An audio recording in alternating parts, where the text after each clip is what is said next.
Hi, everyone. Welcome to VCTV. Welcome to another episode of VCTV, which is the Venture Capital TV and is from LATOKEN. My name is Sunny Mohanty. I am based here in Singapore. I represent LATOKEN Singapore. I have been hosting VCTV, as you all know, since year 2020 because of the pandemic. And since then, we have grown in terms of our investor community and also our founders and entrepreneur community. So, yes, here we are, first day of the week, Monday. And we're going to discuss about the future, looking forward now. Enough of trends of 2020. I think let's look forward and see what's happened. What's in out for us in the future. Investments in the new reality and focused on investments in all the sector. This is a very open topic. So yeah. So today I'm joined by my co-moderator Nathan. Hi Nathan from Nigeria. Hi Nathan. Hello, Sonny. Hello, everybody. My name is Nathaniel Amida, and Funding and Listings Manager with LATOKEN Exchange. And I'm calling all the way from Lagos, Nigeria. Itching to get an insight into the future with our panel and learning a lot. And let's see how it goes, Sonny. Perfect. Thank you. Thank you, Nathan. We're all set with our introductions. So we have two speakers, and they've been on our panels before. Gary Fowler from now he's in Miami, Florida, and Karina from Hong Kong. Hi, Karina. Welcome back on VCTV. How are you today? Hi, Sonny. Hi, Nathaniel, and also hi, Gary. I'm very well, thank you. It's a great pleasure of being back here on VCTV. Perfect, thank you. So this is the first time we're here. This is first time in year 2021. Sorry, I had to rephrase myself. So happy New Year again. And let's start with a quick intro and background about yourself. Thank you. Great, thank you. Shall I go first? Yes, please. Okay, fantastic. Yeah, so I'm a co-founder of W Hub and Angel Hub. I'm also an ambassador to Asia Berlin, which is an initiative by the German Senate on building bridges between Europe and Asia. I also serve on several think tanks and government-backed task force, such as the one from the Commerce and Economic Development Bureau here in Hong Kong, as well as the One Belt, One Road initiative. Yeah, so W Hub is basically the power connector and ecosystem accelerator here, proudly headquartered out of Hong Kong with over 500 partners around the world, and we really accelerate startups by helping them to connect to the resources they need. And with this, at the same time, obviously help other stakeholders get access to the ecosystem and benefit from the startups, their innovation, and their agility. Now, Angel Hub is Hong Kong's very first and still only SFC-regulated startup crowdfunding platform for professional investors on the one hand side, and on the other hand, for startups that are scaling in Asia. So they do not have to be headquartered or originally here from Hong Kong, but they are looking to expand their businesses and scale here. We mostly focus on Series A and A plus companies, but we also have 20% of our deal flow on Series C companies, and helping here also investors get access to deals that they typically at that stage would find difficult to get access to. We're sector agnostic, and we can talk a little bit later about some of the most recent investments that we have been making. I'll just stop here and hand it back to you, Sonny. Thank you, Karina. Wow, what a intro. I love that. Thank you so much, Karina, about that intro. Next, I have Gary. Hi, Gary. Welcome back. How are you? I'm great. Yeah, I'm great. I'm great. My name's Gary Fowler, and actually I'm from Silicon Valley, but I'm in Palm Beach in Florida at my house writing out COVID. But I've been in tech over 30 years. I'm a serial entrepreneur. I've done 17 companies, including being involved in or co-founding 2 unicorns. I was on the original management team of Click Software, which was sold to Salesforce for $1.35 billion 22 months ago, and also the co-founder of Viva.ai, a fast-growing unicorn that I founded 4.5 years ago with Dr. David Yang, an AI expert and serial entrepreneur, billionaire originally from Russia. He's located in Silicon Valley. So I love AI and quantum computing. I've written now 126 articles or so, including my first articles in Japanese next week. So I'm the CEO, co-founder, and president of Get Shit Done Venture Studios, a premier AI and quantum venture studios that help companies from all over the world, whether in Africa, China, Hong Kong, Indonesia. We've got offices at Oxford University, and we help them go global by using Silicon Valley as a port. And we have two pieces to our company, which is GSD Labs, for companies to really help them assimilate and understand what it takes to go global, and really knowing by doing. And then at the same time, GSD Portfolio, which is really the unicorn breeding group that we have within GSD. So, and GSD, by the way, came from the back of Mark Zuckerberg's office. It says "Get Shit Done," and that's the name of our company. Yes, thank you so much, Gary, for that lovely intro as well. So perfect. So we're talking about now on this panel on VCTV, we're going to talk about the investments in the new reality. So this is the new norm, as we all know. So post-COVID, this is the new norm. So like year 2020, I mean, the venture capital industry, like others, is in a period of transformation and innovation. That obviously got accelerated by the coronavirus pandemic. So there are many variables on the table, including the pandemic itself, a new administration in the US with numerous policy proposals spanning taxes, immigration, trade, and an array of other issues that directly affect both VCs and the companies. So let's talk about what's in for all of us in the investment space in the new reality. So I'm going to start with Karina. Karina, let's start with some opening remarks. So we've seen 2020, now we are in February 2021. So how are things shaping up in terms of investments? Yes, well, great, Sonny. And you touched on a couple of things. And, you know, as the opening remarks, I think it would be interesting to look at it from different angles. So one is, I mentioned that with Angel Hub, we're a crowdfunding platform. What is important to know is we do have our own fund that co-invests alongside. So basically, we're also, you know, VC ourselves, and we look into investment deals. And I think what really the last year has clarified is I think the value proposition from platforms and established VCs such as ours when it comes to having access to superior deals, having access to information, and really understanding, you know, where to find good investment opportunities. And we can talk about that a little bit later, you know, what that exactly means. But, you know, when we talk about Angel Up and saying, you know, we help solve the problem of time, access, and know-how for as much, you know, the startups as well as for the investors to match each other, that is something that obviously gets reinforced at a time where physical connections are not really possible. The second thing that is really interesting is, you know, there's nothing better than a good economic crisis. So, and I obviously say that under the umbrella and not, you know, referring to the humanitarian crisis. And obviously nobody is wishing for COVID, and it was, you know, a big toll in terms of, you know, public health. But if we just go to the business opportunity in itself, nothing as a good crisis to really best assess companies and their agility when it comes to adjusting their bottom line, and also when it comes to seizing opportunities on top line growth. And I think the third ingoing statement with that I would be making is really very interestingly, of course, we have these two big buckets of startups now. We have those that truly benefited from the fact that consumer behavior shifted, that there is more trust on online services, particularly, you know, in the financial and the fintech service sector. So companies that really had COVID helped burst and help them grow their business so much more significantly.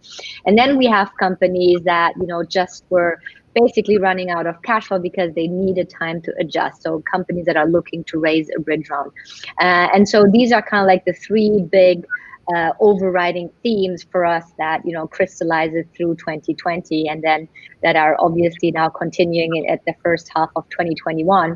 And we can go a little bit deeper. What does that actually mean? Yeah, sure. Great start, Karina. Thank you so much for that. So Gary, over to you with same opening remarks.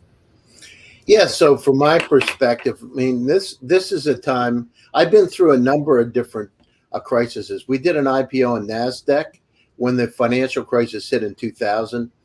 In March it hit. In June I did an IPO. So I've been through a lot of this.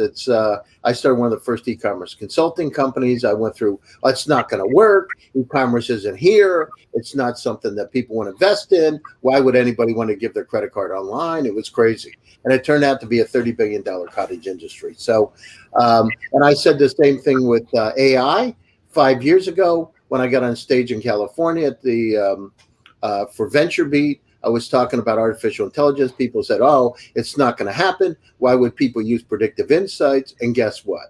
So I've been through it. I've been 36 years of going through this. So you can imagine how many different times I've seen it. I saw it with Solaris and Spark. I saw it with, I've seen it many times. So this is just one of those things. And in order to do this, you have to be resilient.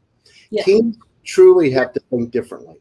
And so this digital transformation is upon us. 92% of the companies before the pandemic said that across the board said that they were going to do something in 10 years because they understood the digital transformation.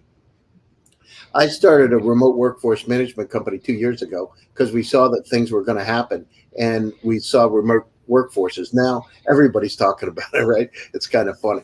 So this is the greatest time for the startups. But remember, I'm a country boy from Pennsylvania. It was black and white, big horns. It's a cow. So keep it simple. And what we need to do is keep it simple. You couldn't at the beginning of the pandemic. And I remember being on VCTV with Kyle, and it was difficult for startups to reach out. I remember having conversations with SoftBank directly, some of the top VCs in the Valley. How are we going to do this? We have mandates. But guess what? Humanity and humans are resilient. And we now understand that these mediums, I remember 5 years ago being one of the first Zoom customers, people said, oh, I'm not going to use Zoom. Why would I want that? I have Skype. Hello, there's 400 million people now. So it's about changing. And the one thing that you got to remember, and I can say this, I do anywhere from 15 to 20 panels every week, including my own shows. One of the things you have to do is you need to use the mediums because it's all about trust. And Karina will agree, if you're going to invest, and as a VC, right, you need to have trust.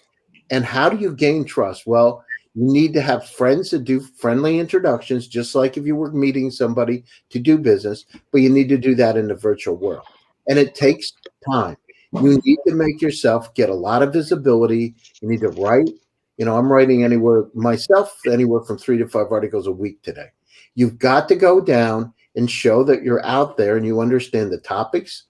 You also got to go down through and you have to have a couple of successes. Having a couple of successes or aligning you with people that have had successes is going to help you out because, again, it's a credibility issues. The family offices, I'm dealing with some of the wealthiest people in the world. I told you today I have a call with a guy that's worth almost $40 billion. And I can tell you family offices around the world are very, very interested in investing right now. It's dynamically shifted. Before it was they would do it through their director of the family office, et cetera. But today, and I'm not going to name the names here, but literally some of the wealthiest people in the world we're talking to directly. It's different than it was before. They're very, very curious. Remember, AI is a new electricity, and quantum is going to help us change everything when they're blended together. So they're very interested in those two pieces across multiple vertical markets. Of course, some people, some of the families are interested in med tech. Some are interested more in manufacturing. Some are interested in more of the transportable AI models. But there's considerable interest. I've never seen ever as much interest as there is today. If the startups, and it's always, the survival of the fittest.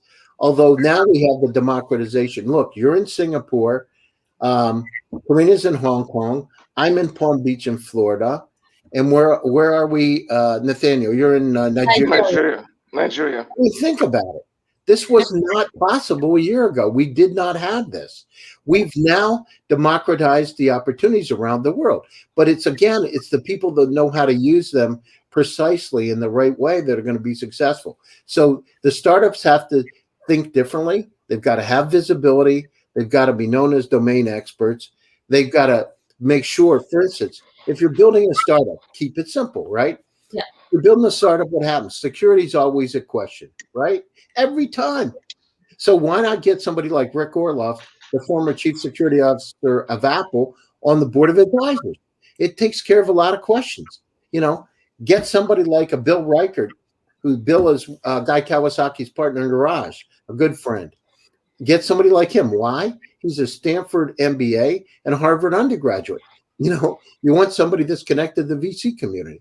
And so and also internationally connect. You want to make the optics something that's going to appeal to the investors and something that's going to really help that company have the credibility to go out. And today, it was important before, but it's even more important today to get out there. Great points, Gary. Especially the family offices, which you just brought up, like they've just started opening up. And do you think we give the credit to the technology? Because now technology, the platforms like Zoom and StreamYard has brought them closer to VCs and other private investors and startups? I think that they're at a point, the ones that I'm talking to, and I'm talking to all over the world, but the Zoom has helped. But then they're very, very closed network. It's like where I am here in Palm Beach, right? So 4 blocks down is Bill Gates and Carlos Slim and Bruce Springsteen's around the corner. It's just, if you're around those folks and you have some access, and I'm not saying, I'm a poor country boy, right? So I have the smallest place in the entire environment, but it's got a place. And you got to put yourself in that situation with them. Those family offices, they're intergenerational family offices, but now the family offices, people that, and I met one of them, by the way, at VCTV. Not a lot of people knew that she was on, and I'm sure she's probably looking. If she is, hi, it's Gary. But they want to be actively involved in their portfolios. It's not like before.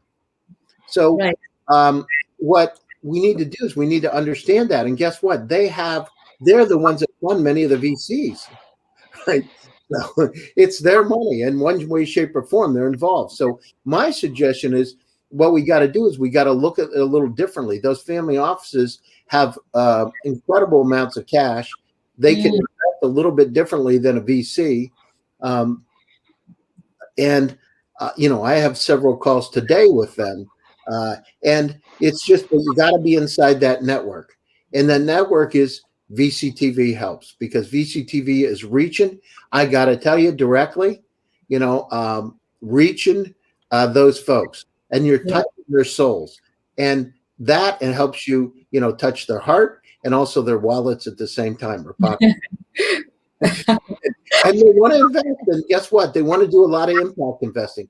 Every one of them that I talk to wants to make a dent in the universe and have a legacy. Some want to have some visibility. Others don't. They just want to do it. So get out there. Use VCTV and these type of mediums to get the word out to them, because it is the time. It will not, listen, the companies that take advantage of this in a positive way, to get their messaging out and work it, are going to be successful. The other ones are going to die, because the pandemic's not going to be over for another year and a half.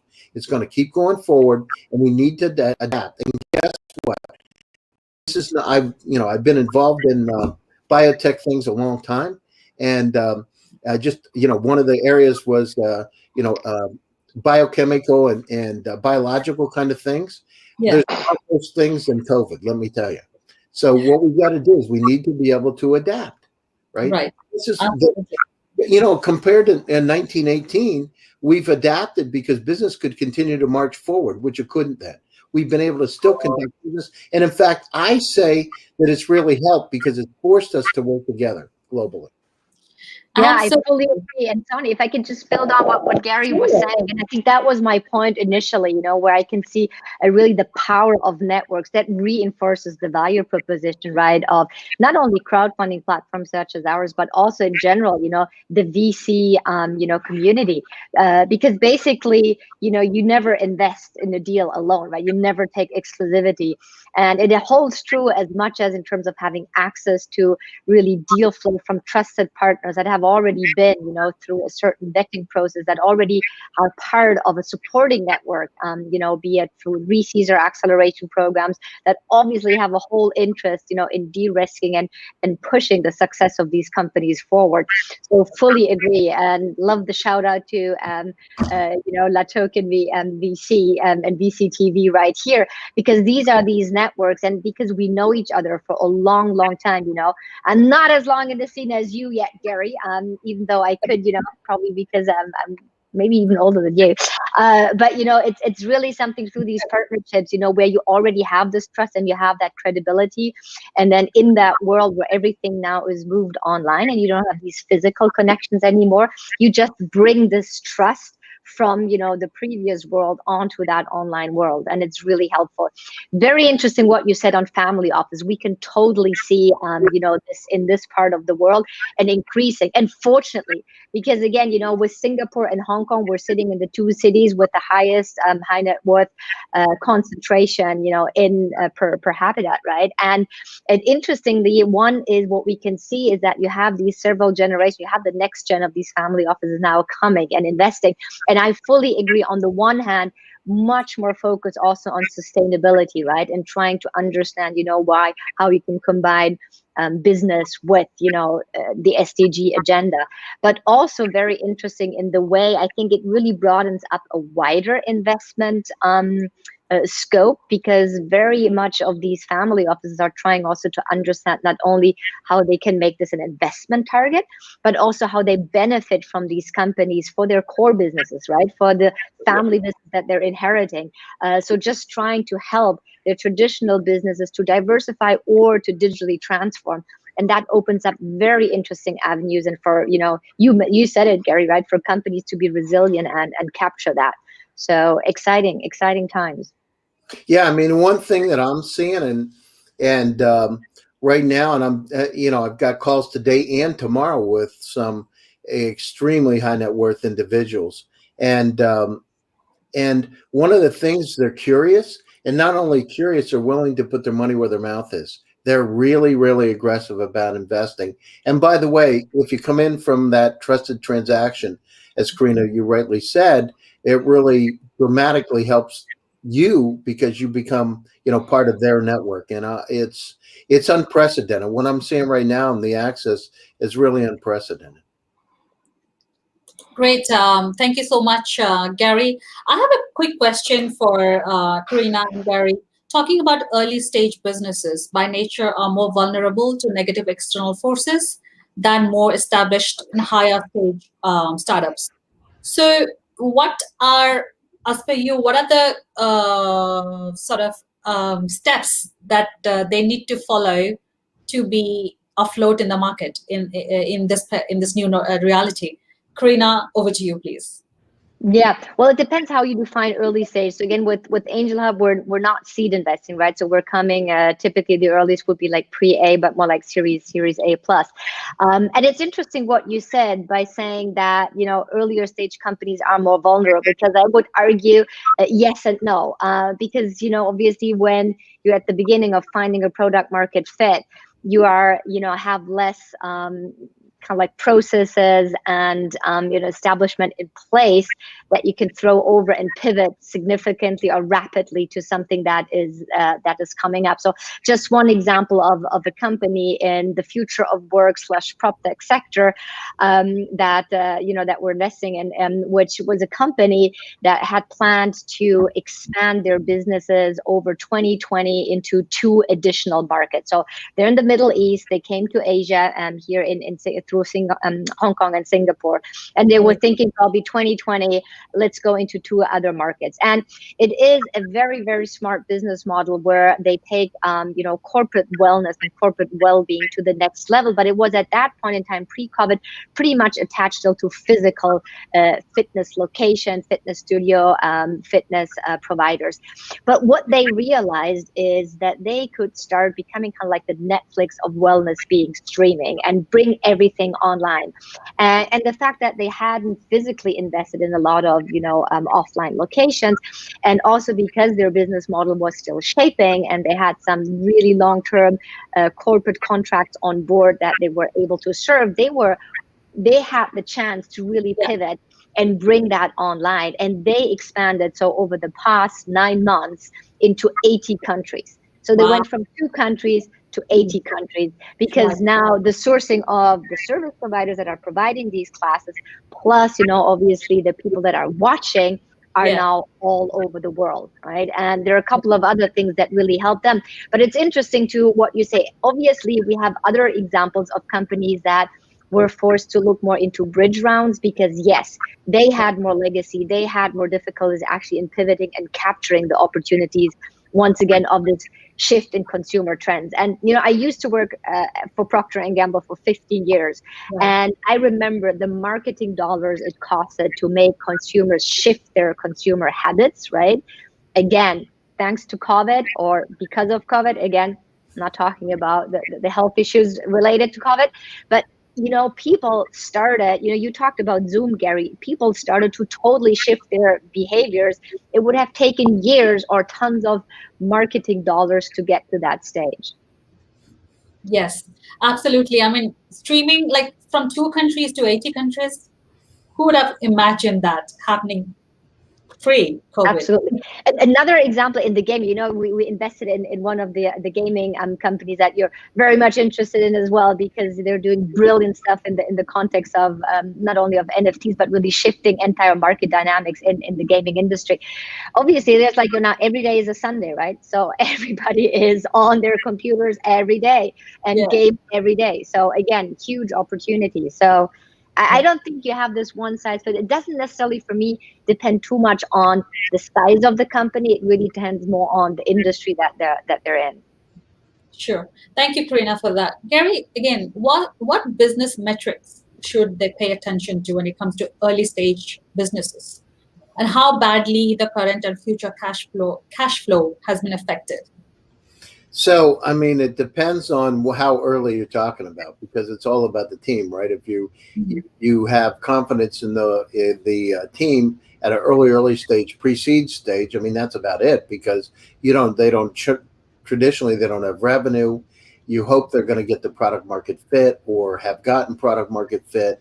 Um, they've gone down through, they understand that there's a market, but it's, there are a lot of questions. You got to really base it on who they are.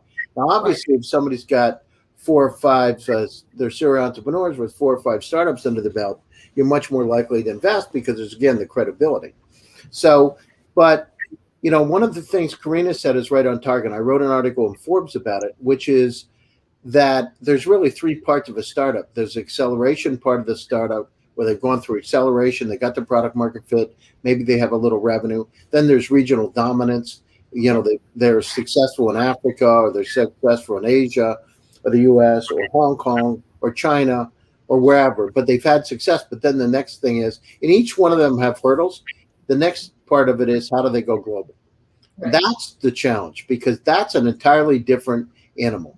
And the reason we set up in Silicon Valley is because Silicon Valley still is a port to the rest of the world, because of Stanford University, because of the access.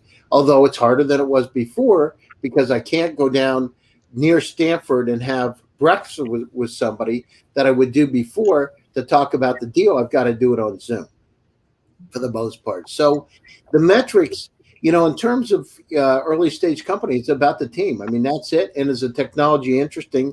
And do you believe in the market side? And the next stage up is, do they have revenue? How fast is that revenue growing? Where are they with the revenue? Where is their office located? In case of the investors we deal with primarily, they want to have offices in the U.S., Delaware Corporation, office in Silicon Valley. Why? Because the body of law in Delaware is very broad and very deep. And so, anyhow, that's where they are from that standpoint. Is the company growing? Once they get to a certain level, how fast is the company growing? Are they really able to attract new customers? How much money do they have? And if we fund them, do they have 18 months worth of runway or not? Just simple questions. I mean, these are basic, as a business person, entrepreneur, these are the kind of questions you want to make sure you're spending enough money, but you're not overspending on things. And you'd be surprised how many times it happens. The other part is, this is a critical part. What does the team consist of? Do they have a CEO that's a visionary and can speak? Do they have a technical person that's deep? And the third is, do they have somebody who can do operations and finance? Do they really have a blended team that can work together? And do they work together? Because this thing is not easy. Let me tell you, I've done 17 companies. None of them, not my first company was very successful. I did do that as a sole entrepreneur. I was lucky. I was dumb. I was lucky. I was 21 years old. To pull off what I did, now it looks like a miracle. I could have been in some type of a book about miracles happen because with $9 million, and I couldn't believe it. All the dreams were coming true. It was like one of Gary V. I mean, it's like all the Tony Robbins kind of thing. Oh, your dreams come true. But guess what? That was like dumb luck. The next time it wasn't as easy. And I understood once you get a few scars, it's not as easy. And you got to think differently in order to be able to do it. So I look for blended teams. Many times what happens if you have technical CEOs, they're over engineering the product and they don't get it out to the customers. And it's a problem I see. I started the top accelerator in Russia. I had it so many times. I had to tell them doesn't have to be perfect. You have to see if people want to buy it. Do your customer development. Validate the value proposition. Do people really want to, as Bob Dorff and Steve Blank say, grab it out of their hands? And it's just like simple stuff. Do people want to buy it, right? Why would you do something people don't want to buy? So, we look at those kind of things. The other thing is because the AI, when we're talking about deep learning, machine learning, the amount of data around us, as I've said many times, there's 40 zettabytes of data. It would go back and forth if we're CDs stacked one on top of another, 29 times back and forth to the moon. Today, it's grown at over 65, almost 66% per year. So we are inundated with data. And we've got to come up with not smart, but intelligent assistants across the board to help us live our lives. So these new levels of assistance, I can see them coming now, but those are going to be really important. We're looking for companies that really crack it with the data. And as I've said many times, infobesity, or the infobesity that's around. That's brilliant. I love the infobesity. Yes, and I was just saying with the blended teams, I totally agree. I mean, we still also go by the 3 H's, right? The hipster, the hacker, and the hustler. You need a strong representative in each of these areas. Absolutely, absolutely. And one of the things that is interesting, you can actually change each one of those persons that are on the team. You can give them a little bit of the other. So it's really interesting when you take the hipster, hackster, and the hustler and blend those together and give them a little. So the hacker becomes a more hipster, and stuff. It happens. I've seen it because I've worked. My partner with Eva is a billionaire. His name's David Yang, one of a multi-billionaire today. And when we're working together, we're partners and friends on several projects. But I mean, I'm the guy that goes out and does all the speaking and that kind of thing. But he's like the genius. But he moved over to the other side. He wanted to do that. He liked that role, so it was really cool because you got to help each other. And the other thing is you got to understand. Listen, you may not be the CEO of a company past the Series A or Series B.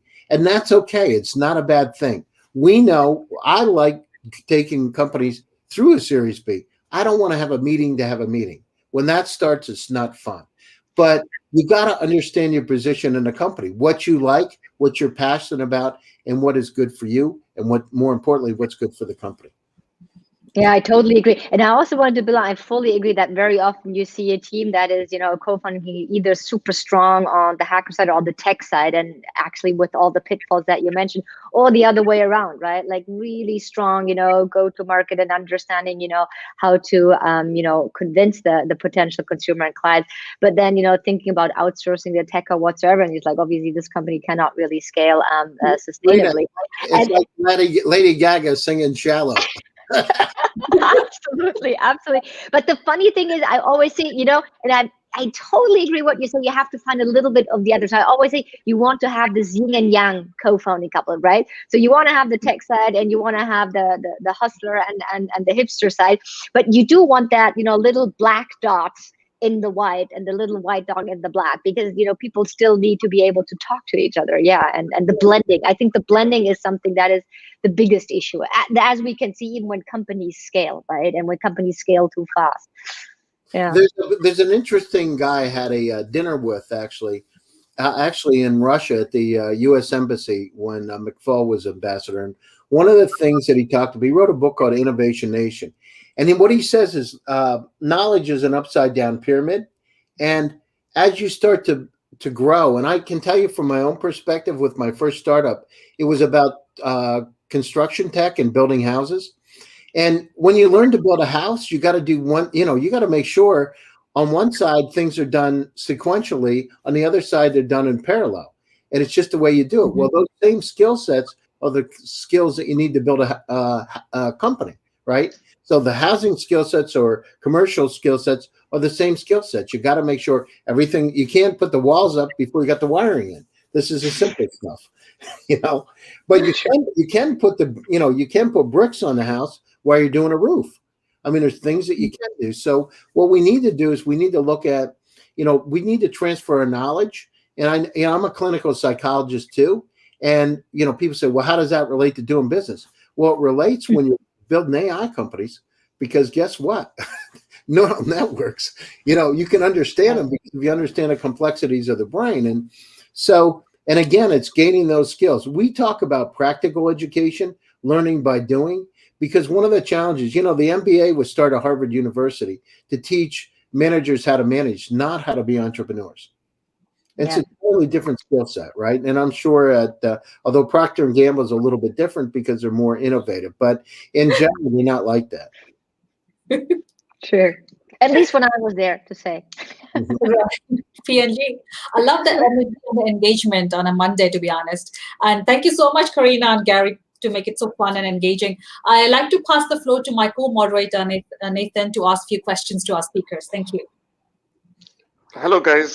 Thank you for your insight, wonderful views. And just before I ask my questions, I'd like to remind our viewers, the audience, if you're a startup or you're an entrepreneur watching this show, you can come on and pitch your idea to our panel. And all you need to do is reach out to me or any member of the LATOKEN team, and then we'll arrange a session for you. Now, back to my question, and I know you guys had a lot to say about what's happening out there. I have a bias for Africa. I have a bias for developing countries. And for me, just last week, the government in Nigeria banned cryptocurrencies. And cryptocurrency was really catching on when businesses were finding that as a effective way to make payments, instead of waiting for days in the banks and all that. And I'm thinking, for developing countries and for developing environments post COVID 2021 and beyond, what will be an important thing for an African or a developing entrepreneur from a developing country to take into consideration? Do they have to be dynamic? Do they have to look at relocating? What are the things that are important to them in this year? I think I'll go with you, Gary. Your insight on that. By the way, I have Nigerian startups that are part of our portfolio and South African startups now. So wonderful. I can tell you that but I mean, the thing, it's the same, right? The challenge is the visibility. So, and, you've got these pockets of, there's intellectual capacity is evenly spread around the world, but opportunities are not. And what the deal is to get that visibility, and having somebody like a Karina or ourselves at GSD, I mean, we set offices. What we do is, again, simple. So we find an incredible technology, an incredible team that really has a capacity to go global. They've dominated their market. We open up a corporation in Delaware, bring them to Silicon Valley, and we create the visibility. And, part of it is building the team, part of it is get the visibility, part of it is get the word out, and using your credibility to be able to go to the investors and talk about why their technology makes sense. Now, we don't pick everybody. of course, right? But we look for, we look for resilient teams that really have a capacity to go global. So it doesn't really matter where you are in the thing. I've said this, by the way. I was one of the first. I started the first accelerator in Russia. People said, "Oh, you're American." I lived in Russia 14 years. Right? Oh, why would you go to Russia? Where? Who are you with? Or is there something we need to know about? Those kind of things. And I'm like, this is kooky, but And at first, I thought it was funny, but then the situation is we started the first accelerator, and of course, Russians are very tech oriented. Right at the time, there were entrepreneurs, but not Silicon Valley types. But it changed very, very quickly. It changed. And so the situation is bringing that knowledge. I brought Bob Dorff, who wrote the book with Blank, over to Russia. Guy Kawasaki, I was on stage with them in Moscow, right? We started to bring people over to share ideas. The good news is we can do that now in VCTV. We can share those ideas. We had to wait months to get somebody like Guy Kawasaki, and it cost, and Guy, if you're listening to me today, cost $100,000 or $150,000 or whatever. But now it's different. So it's access. And Nathaniel, the key part and we have 2 African startups. We're currently out there looking for incredible AI and quantum companies there. And by the way, they do exist. Is they need to have the visibility, and they got to have the desire to want to do it. Many times they create what I call lifestyle businesses, and they want to stay in Nigeria. They don't want to get any further or wherever, right? And the situation is to make sure that they have the heart and soul and the drive to want to do something globally. And not all of them do, really. Interesting insight. Amazing, Gary, to let you talk about the grandfathers of the lean startup movement. You talk about Steve and Bob. It's pretty impressive. Yeah, Bob worked with me because Eric, I think, was really influenced, right, by Steve and Bob. Eric wrote his book at Steve's house. Yeah, absolutely. On the left, for some little bungalows, and that's where he wrote the book. Right, for the most part, at least that's what Steve told me. So, I remember Steve, by the way, when he was at Epiphany not long ago, and Bob was with Pepper and Rogers. I worked with them in 1998. It's unbelievable now. Awesome. Great, guys. What you just said gives me some hope, and I think instead of companies to think local now, they need to start thinking global, and they need to start looking at VCs backing them up and taking them to the next level. But in light of the restrictions, a lot of them are still struggling with infrastructures, power, internet. It's crazy. And how would you encourage a startup, an entrepreneur, to be resilient and to be forward-thinking in these times? Not just in Africa, let's say in Cambodia or something. Well, there's 3 elements. I'll just start with 3, and I wrote an article in Forbes about this. You need intergenerational, culturally diverse, and decentralized teams, from my perspective. And intergenerational, because you have these young startups, you want to have some people with gray hair that have done it before, because they have the context. You want cultural diversity.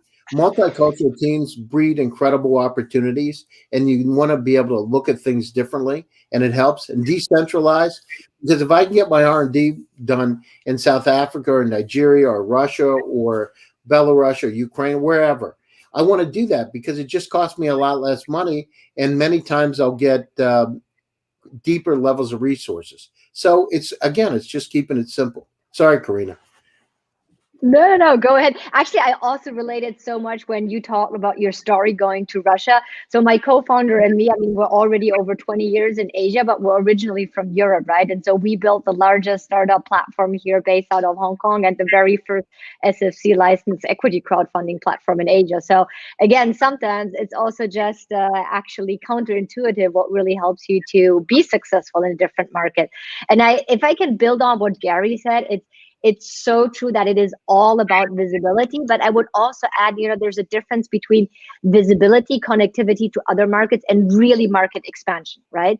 So again, don't mix it up, because for some of the companies where they would go like, oh, I'm interested, European companies, to go to Asia and raise capital from Chinese investors. Like, okay, why? I mean, if you're only coming here to find investors, that's maybe the really wrong strategy to go about market expansion, right? So visibility is great because you also get exposure to a network, you get feedback on a global level. I mean, just to put a shameful plug, we're organizing a global startup competition every year. And right now, last year already, we had over 40 countries participate, including actually from Africa, because we went physically to 12 different locations. And I have tears in my eyes when I remember, me traveling to Bangalore and to Paris and to Berlin, and obviously in Seoul and Shenzhen and Jakarta. I mean, all these places. But yeah, now this year we have to do it virtually. And last year we had a semi-final that was virtual. So again, come and pitch your competitive and test your competitiveness on a global level, right? Again, get access. And sometimes, as we said right now, previously, with a lot of family offices are looking to source not only investment opportunities, but also solutions on a global level. So get the word out there, be there. And the other thing that just triggered me when I heard you talk about Africa, a lot of grassroots innovation is really role modeled in, your part of the world. And I remember last year at SIS, which is our flagship conference, again coming up in May. So I'll be back in touch with you if you have some really good case studies to share. We consciously, put part of our SDG agenda into grassroots innovation, which again was another big topic during Davos this year, right? So again, I think, understand what you can gain and what you need to gain through that international visibility, but don't fall into that trap and pitfall on thinking about market expansion too early versus you developing a business that really serves your home country, your home market. Do you think Karina, do you think that we'll see VC backed exits from Africa worth over $1 billion in the next 5-10 years, like a unicorn come out of Africa? Of course. Yeah, Daniel, they will if we Why have not? About it. Yes. Why not? And some of them might be indeed already fueled by investors that come either from the US or here from Asia. Because if you look also in some of the very active VCs and more and more family offices, they're exactly looking in your part of the world. Interesting, wonderful. I think I'll just hand over to Sonny here. But any last words, Gary? Let me say one thing. So I can tell you directly that it doesn't matter where you are. It really it matters who you are and what kind of resilience. And I did a TED Talk, a TEDx, a couple of years ago about this directly: passion, optimism, and visualization. If you believe that you can do it. I just had Per Wimmer, who's works with Richard Branson and a billionaire from the UK, on my show. I had a 4-star admiral last week, a former #2 guy in all the U.S. military. All of them, all the people that I've talked to say the same thing. Rupert Murdoch's right-hand man, Andrew Staginski, went out to dinner with me and the brother of Larry Page, Carl. And he said one thing was amazing. I said, what's the key to success to entrepreneurs? He said, well, I've studied 3,000. And he said, the one thing I found is amnesia. And I said, what are you talking about? He said, they never talk about the past. No. Never. Right. And I've talked about this before, Sonny. And it was like, it was opening. It was like enlightening for me because I totally changed my life when I heard that. I mean, I had done that before, but I now consciously did it. And it was incredible. So look forward. Forget about it. There's anchors that can hold you back, but unshackle yourself and move forward. I so much agree. And I remember actually when we started off, one of the reasons was that we said, there's no reason why, Hong Kong would be lagging behind Singapore in terms of, bringing and giving life to, successful companies. And fast forward, and I say that by saying there is there shouldn't be any competition because Singapore and Hong Kong are too small to be markets in itself. So it's always, and of course, it's a question of sequence. But look, I mean, 4 years later, we have given birth to 9 unicorns here, which is a pretty damn good unicorn per capita ratio for 7 million people. So look forward, right? And I always say this is just the beginning, particularly in that concept of the Greater Bay Area, which is kind of like our Asian version of the Bay Area, which is Hong Kong, Shenzhen, Guangzhou, and Macau. I remember back with the Click Software. It was an Israeli company. This is the late 90s, early 2000. Just an example. People said, oh, the company's from Israel. I got hired as a senior VP of marketing and biz dev. I changed the name from IET to Click Software. We came up with a family of products: Click Flick, Click Fix, Click Analyze, Click Forecast, Click Schedule, etc. This is a tiny little company, but when we named it Click Software, and then we came up with a family of product, people said, oh, I've heard of it. They never heard of the company ever. But I mean, I'm not a genius by any means. I just happen to think, well, you talk about mouse click and you talk about software. Let's put them together. So, and then the company sold for $1.35 billion to Salesforce. It's crazy. I remember flying to Germany to meet with SAP to cut a deal, hanging out the Hofbräu down the street in Waldorf. I mean, it's just, so what happens is, but you need teams that are really focused on the future and can visualize. If you can't visualize, you're not going to win. Guess what? It's not easy, but if you look at the negative shit stuff, pardon my French, if you focus on negative, that's what you get. You will things into your universe. You literally will. Positive energy begets positive energy. So if you think, I have people say to me, why are you so positive? It's just the way I am. I've always been like that. And things happen. Awesome. Right. And in the worst case, if they don't happen, at least you had fun, right? Because you were positive. Oh, yes, definitely. But I got to tell you, it's like literally, I mean, today I have a call with a guy that's worth $40 billion, right? And I remember a month ago I was talking about it, and here it's willed into existence. And I can't tell you how many different times that's happened. Now, you have to take action steps, right, to do it. But, being open to the experience. But I'll tell you one thing, Nathaniel, you got to be careful what you ask for, because when it comes, you better be willing to accept it. Because if not, you may not get a second chance. I agree with you totally. I mean, opportunity knocks but once is what they used to say. But now they say opportunity walks by, and you have to be watching to catch it when it's walking by. So awesome insights there. Sonny, I hand over to you. Yeah, well, just a few more minutes left, but I've got a very key question because very interesting as well. I was going to this article on PitchBook which says that more for 2021, it's going to be more VC-backed exits over 1 billion as opposed to this question for Gary because he was on a SPAC panel before first. So more VC-backed exits over 1 billion as opposed to SPAC listings for 2021. Well, what's your comment on that, Gary? I mean, I got to tell you, Sonny, again, thank you, VCTV. I'm actually doing my first SPAC with some very, very well-heeled individual. Very. And I can tell you that what I'm hearing from them, and these are super high net worth individuals, is that the SPAC is, marching forward. So I don't know what they said. I can only tell you in my little tiny Gary country boy universe, I can tell you that the SPAC stuff is really taking off because we're going to do anywhere up to 5 of them, right? And so I think that we need to look at things differently. The traditional ways that we've done it, and I've done an IPO on NASDAQ and been involved in the process. We just got to look at different ways, and the companies that are out there, as I said, need to look at. I'm not saying a SPAC's right. I'm not saying going public's right, but you need to explore and be open to the opportunity. Right. Opportunity knocks, Nathaniel, or opportunity passes by. Let's take it. Thank you. And they have arrived here in Asia as well. So we had the first ones on our table as well. Yeah. So, Karina, again, the same question. Would you like to share more insights on that? Or are we good with We're fine because at the end of the day, I mean, the crystal ball question is always an interesting one. But I can only second what Gary was saying. I was just wondering who did that comment? Who made that comment when you said that Oh, PitchBook. 32 years. PitchBook. Okay. I mean, the thing is, you got to take some things with a grain of salt. And you got to look at where. I mean, the one thing about us, right? So Karina's in the middle of it. I'm in the middle of it. You're in the middle of it.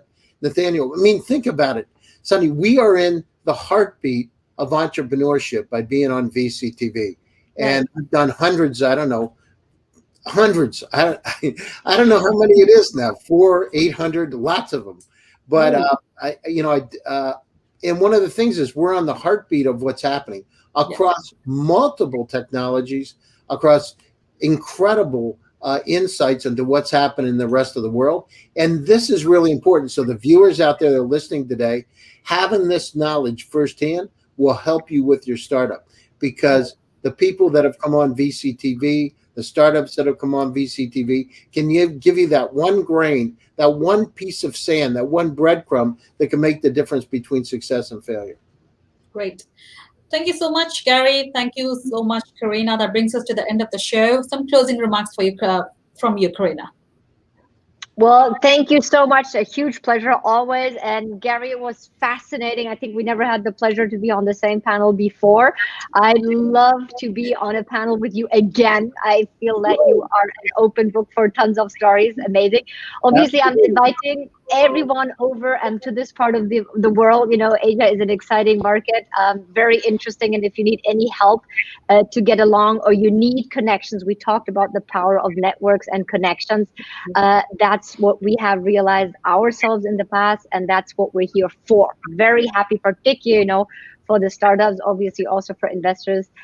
Please reach out. And I don't know, Sonny, if you want to share later on the opportunities of the Global Startup Competition or SIS Scale Up Impact Summit that people want to leverage to get access to this market here, please share so, or just reach out directly to me. I'm always there. Great. Thank you so much for that. Gary, closing remarks from you before we end the show. Yeah, sure. Another show. Yeah, Karina, it's great to meet you too. And this is a great opportunity for the startups and investors to take advantage of this digital transformation. And these technologies are going to redefine the way we live our lives, from space tech to manufacturing, robotics, med tech, etc. In fact, my next article in Forbes is about AI and drug discovery. So check it out. But this is a great opportunity for the companies to take advantage of it. You can reach me, Gary Fowler, on LinkedIn or Twitter. And I'd love to hear from you at my shows. I have one of the top quantum physicists in the world, Pranita from Harvard, is going to be on a show. She just agreed yesterday. I'm so excited. 30 under 30 coming on. And also the $40 billion Bitcoin billionaire has agreed to be on my show too. And thanks, Sonny. It's, the word's getting out. So tune in and listen. And knowledge is power. Use the knowledge to be able to change your startup, to change your life, and most importantly, be happy. That's yes. Right. I love that one. Yes. Yes. Be happy. All of us. Yes. Thank you so much again. I really thank for making this Monday panel look like a Friday panel. Okay, I'll go and get a beer now. It's time here in Hong Kong. Great. Yeah, it's already 9 p.m. in Hong Kong, Singapore. Thank you so much, Karina, for your time again. Gary, starting your day. Nathan, thanks for being such a fabulous co-moderator. Again, I'm back tomorrow on another topic with another set of speakers. Till then, please keep on watching VCTV. Thank you so much. Take care. Bye.